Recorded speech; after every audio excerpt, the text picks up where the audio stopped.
LDF മൂന്നാം വട്ടം അധികാരത്തിൽ വരരുത്. ഇത് പറയുന്നത് കോൺഗ്രസ്സുകാർ അല്ല, കോൺഗ്രസ് നയിക്കുന്ന UDFിലെ ഘടകകക്ഷികളും അല്ല. പിന്നെ ആരായിരിക്കും എന്നൊരു ചോദ്യം. BJP എന്നായിരിക്കും? അല്ല.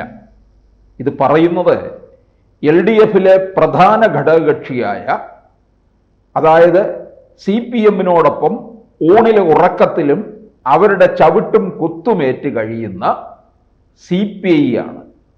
ഒരു കാലത്ത് CPI എന്തായിരുന്നു എന്നാർക്കും പറഞ്ഞു കൊടുക്കേണ്ട കാര്യമില്ല. ഇന്ത്യയിലെ ഒരു തിരുത്തൽ ശക്തിയായിരുന്നു. ചോദിക്കാനും പറയാനും ആളുണ്ട് എന്നുള്ളതിൻ്റെ ഏറ്റവും വലിയ തെളിവായിരുന്നു ഇന്ത്യയിലെ കമ്മ്യൂണിസ്റ്റ് പ്രസ്ഥാനം. ഇന്നത് ശോഷിച്ചതിൻ്റെ അവസാന തട്ടിൽ എത്തിയിരിക്കുകയാണ്. അവിടെ നിന്നാണ് ഇങ്ങനൊരു വിളി പറയുന്നത്, അതായത് LDF മൂന്നാം വട്ടം അധികാരത്തിൽ വരണ്ട. നമുക്കറിയാം, തുടർച്ചയായ ഭരണം വരുമ്പോൾ, അതായത് അഹങ്കാരം തലയ്ക്ക് പിടിക്കുന്ന ഒരവസ്ഥയിലേക്കായി മാറും. അത് ആർക്കായാലും, പിണറായി വിജയനായാലും രമേശ് ചെന്നിത്തലയ്ക്കായാലും VD സതീശനായാലും ഗതി ഇത് തന്നെ ആയിരിക്കും. അങ്ങനെ അഹങ്കാരത്തിൻ്റെ പാരമ്യത്തിൽ നിൽക്കുന്ന ഒരു പാർട്ടിയാണ് CPM. അതിലെ ഘടകകക്ഷിയായ CPIക്ക് ഇങ്ങനെ പറയേണ്ടത് 2021 മുതലുള്ള രാഷ്ട്രീയ സാഹചര്യമാണ്. CPM എന്ന് പറയുന്ന പാർട്ടിയെ പ്രതിക്കൂട്ടിലാക്കിക്കൊണ്ടുള്ള പലതരത്തിലുള്ള നീക്കവുമാണ് ഇവിടെ ഉണ്ടായിട്ടുള്ളത്. പലതരത്തിലുള്ള കേസുകളെ അഭിമുഖീകരിക്കുന്നു. എന്ത് പറഞ്ഞായിരിക്കും മൂന്നാം വട്ടം വോട്ട് ചോദിക്കാൻ ഇറങ്ങുക? ഇതൊക്കെയാണ് CPI ചോദിക്കുന്നത്. CPIയുടെ ജില്ലാ സമ്മേളനം നടന്നുകൊണ്ടിരിക്കുകയാണ്. സെപ്റ്റംബറിൽ ആലപ്പുഴയിൽ വെച്ച് നടക്കുന്ന സംസ്ഥാന സമ്മേളനത്തിൽ ഉയരുന്ന പ്രധാനപ്പെട്ട ചില ചോദ്യങ്ങളുണ്ട്. നിരവധി ഇടങ്ങളിലെ ജില്ലാ സമ്മേളനത്തിൽ ചോദ്യശരമായിരുന്നു പാർട്ടിയുടെ സംസ്ഥാന നേതൃത്വത്തിനോട്.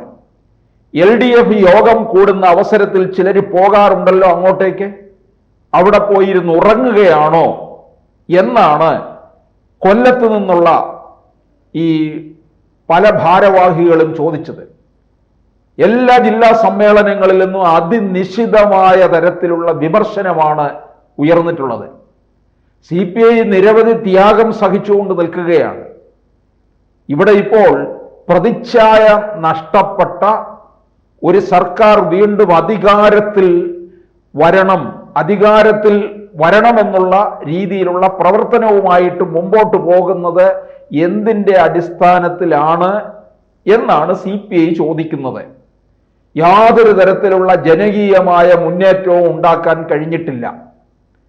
ഭരണമെന്ന് പറഞ്ഞു കഴിഞ്ഞാൽ 2016 വന്നപ്പോൾ പറഞ്ഞ കാര്യങ്ങളെല്ലാം തന്നെ തെറ്റിച്ചു. 2021 വരുമ്പോൾ പിണറായി വിജയൻ ഏകഛത്രാധിപതിയായി മാറുകയാണ് ചെയ്തത്. ഏകഛത്രാധിപതിയുടെ കീഴില് വെറും ഈ കാര്യങ്ങൾ കേൾക്കുന്ന ഏറാൻ മൂളികളായിട്ട് നിൽക്കുന്ന വെറും പാവകളായി തീർന്നിരിക്കുകയാണ് എല്ലാ മന്ത്രിമാരും, അക്കൂട്ടത്തിൽ CPI മന്ത്രിമാരും.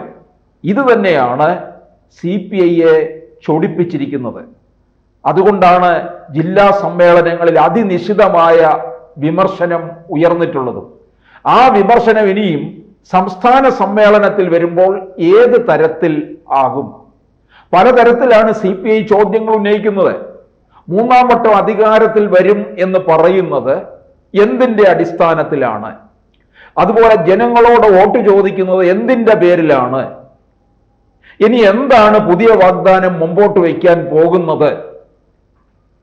ഇങ്ങനെ നിരവധി ചോദ്യങ്ങൾ CPI ഉന്നയിക്കുന്നുണ്ട്. LDF എന്ന് പറയുന്ന മുന്നണിക്കകത്ത് ആ ഘടകകക്ഷികൾക്കൊക്കെ തന്നെ അവിടെ ചോദ്യങ്ങൾ ഉയർത്താമല്ലോ. ആ ചോദ്യങ്ങളൊന്നും തന്നെ CPI കേൾക്കുന്നില്ല. നമുക്കറിയാം LDFിലെ ഘടകകക്ഷികൾ എന്ന് പറയുന്നത് ഏതൊക്കെയാണ്? പ്രധാന ഘടകകക്ഷി CPI ആണ്. പിന്നെ വരുന്നത് കേരള കോൺഗ്രസ് മാണി വിഭാഗമാണ്. അവരതൃപ്തരാണ്. അത് ജോസ് കെ മാണിക്ക് വലിയ മന്ത്രി പദവി ഒന്നും ഇല്ലാതെ നിൽക്കുന്നതിൻ്റെ ഒരു അതൃപ്തി. MP സ്ഥാനമുണ്ട്, പക്ഷേ മന്ത്രി പദവിയാണ് സ്വപ്നം കണ്ടു കിടന്നത്. അതുപോലെ 2021 അധികാരം മോഹിച്ച് ഇങ്ങോട്ടേക്ക് വന്നതാണ്.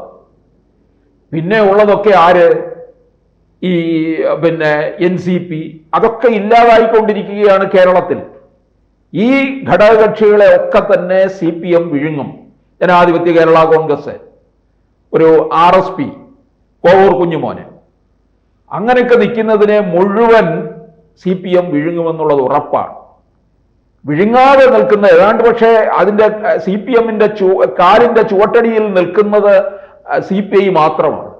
അതുകൊണ്ട് തന്നെ അവർക്ക് വളരാനും കഴിയാതാകുന്ന അവസ്ഥയിൽ. അപ്പോൾ ഘടകകക്ഷികളെ മുഴുവൻ ഇല്ലാതാക്കും. ജോസ് കെ മാണി വിഭാഗം മറുകണ്ഠം ചാടും എന്നുള്ളത് ഏറെ നാളായിട്ട് നമ്മൾ പറഞ്ഞുകൊണ്ടിരിക്കുന്ന കാര്യമാണ്. അത് സംഭവിക്കാനുള്ള സാധ്യത ഇപ്പോൾ വളരെ കൂടുതലുമാണ്. അപ്പോൾ LDF-ൽ പിന്നെ എത്ര ഘടകകക്ഷികൾ ഉണ്ടാകും? ഈ ഘടകകക്ഷികളുടെ ഭാവി എങ്ങോട്ടേക്ക് പോകും? ചെറിയ ഇപ്പം രാമേന്ദ്രൻ കടന്നപ്പള്ളിയെ സംബന്ധിച്ചിടത്തോളം ഇനിയും അദ്ദേഹത്തിന് ആരോഗ്യ പ്രശ്നങ്ങളൊക്കെ ഉണ്ട്, പ്രായം കഴിഞ്ഞു. അതുകൊണ്ട് അദ്ദേഹത്തിൻ്റെ സീറ്റ് CPM ഏറ്റെടുക്കും. കണ്ണൂര്, അവിടെ PP ദിവ്യയോ മറ്റോ നിർത്തി മത്സരിപ്പിക്കും. അപ്പോൾ ആ ഒരു സീറ്റ് മാത്രമേ ഉള്ളൂ. അത് CPM-ന്റെ കസ്റ്റഡിയിലും ആകും. ജനാധിപത്യ കേരള കോൺഗ്രസ്, ആന്റണി രാജു, കോവൂർ കുഞ്ഞുമോന്, പിന്നെ ഉള്ളത് NCP. അത് ശശീന്ദ്രന്റെ കയ്യിൽ നിന്ന് ആ സീറ്റ് CPM ഏറ്റെടുക്കും. കുട്ടനാട്ടിൽ തോമസ് കെ തോമസ്. NCPയെ എന്തായാലും മാറ്റി നിർത്തും. പിന്നെ ആരാണ് CPM-ലേക്ക് വരുന്ന മറ്റ് ഘടകകക്ഷികൾ? CPIക്ക് ഇനിയിപ്പോൾ എങ്ങും വിട്ടുപോകാൻ പറ്റില്ല. പലരും പറഞ്ഞു ഇപ്പോൾ UDF-ലേക്ക് പോകും, അടൂർ പ്രകാശ് വിളിക്കുന്നുണ്ട് എന്ന് വിചാരിച്ച് CPI അത്തരത്തിലുള്ള ചില കാര്യങ്ങളിലേക്കൊന്നും കടക്കാൻ ഒരു വഴിയുമില്ല. CPIയുടെ ചില കാര്യങ്ങൾ വിശകലനം ചെയ്യുമ്പോൾ അവർ തീർച്ചപ്പെടുത്തിയിരിക്കുന്നത് ഒരു തവണ എന്തായാലും അധികാരത്തിൽ നിന്നും മാറി നിൽക്കണം. എങ്കിൽ മാത്രമേ ഇവർ പ്രതിപക്ഷത്തിരിക്കുമ്പോൾ മാത്രമേ കാര്യങ്ങൾ പഠിച്ചു മുമ്പോട്ട് വരാൻ കഴിയുകയുള്ളൂ. അത് കഴിയാത്ത സ്ഥിതിക്ക് ഇത്തരത്തില് അധികാരത്തിൻ്റെ ആ ഒരു ഗർവിലായിരിക്കും മുമ്പോട്ട് പോവുക. അത് CPM-ന്റെ മാത്രം പതനമല്ല, CPM-ന്റെ പതനം CPI-യുടെയും പതനമായി മാറും എന്നാണ് ജില്ലാ സമ്മേളനങ്ങളിൽ നിന്ന് മനസ്സിലാക്കാൻ കഴിയുന്നത്. ജില്ലാ സമ്മേളനങ്ങളിലൊക്കെ തന്നെ പ്രതിനിധികൾ അതിശക്തമായ വിമർശനമാണ് ഉയർത്തുന്നത്. മുൻപ് ഒരു കാലത്തും CPI-യിൽ ഉയരാത്ത തരത്തിലുള്ള വിമർശനമാണ് ഉയർത്തിക്കൊണ്ടിരിക്കുന്നത്. എന്തായാലും CPM-നോടൊപ്പം CPI-യും കുഴി തോണ്ടുന്നു എന്ന് സാരം. കൂടുതൽ വാർത്തകളും വിശേഷങ്ങളും നിങ്ങളിലേക്ക് എത്താൻ ABC മലയാളം സബ്സ്ക്രൈബ് ചെയ്യുക, ബെൽ ബട്ടണും അമർത്തുക.